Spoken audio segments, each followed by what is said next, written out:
बिस्मिल्लाहिर्रहमानिर्रहीम। शुरू अल्लाह के नाम से जो मेहरबान नहायत रहम करने वाला है। आप तमाम नाज़रीन को द प्रॉफिट्स पाथ चैनल के अंदर खुश आमदीद कहते हैं। उम्मीद है सब खैरियत से होंगे।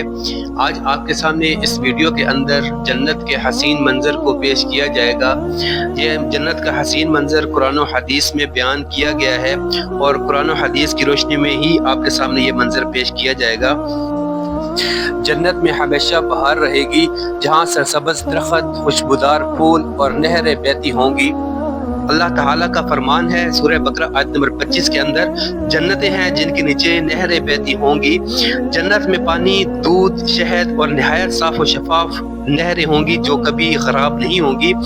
इसी तरह अल्लाह ताला सूरह मोहम्मद आयत नंबर 15 में फरमाते हैं, उनके लिए पानी की नहरें हैं जो खराब नहीं होती, दूध की नहरें जिनका मज़ा नहीं बदलता, शहद की नहरें जो पीने वालों के लिए लजीज हैं। जन्नत में लोग उम्दा महलात में रहेंगे, सोने और मोतियों के जेवरात पहनेंगे और रेशमी लिबास ज़ेब तन करेंगे। रसूलुल्लाह सल्लल्लाहु अलैहि वसल्लम का फरमान आलिशान है कि जन्नत की ईंट चांदी और सोने की है, उसकी मिट्टी खालिस मुश्क की है।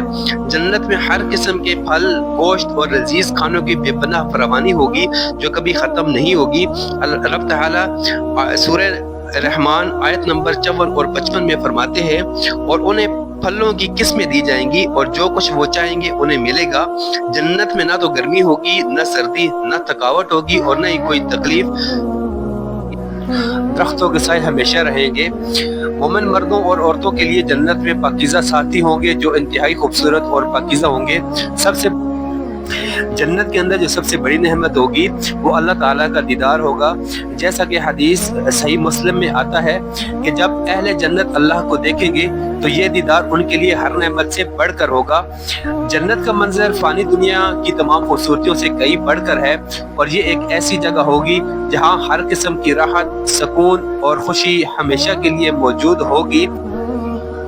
जन्नत में सरसब्ज़ शादाब बागात होंगे, चमकती हुई नहरें होंगी। जन्नत में शानदार महलात और सोने के जेवरात होंगे। नेमतों की फरावानी होगी। ऐसा नहीं होगा कि नेमत वहाँ पे कोई कमी उसमें पेश आ जाए।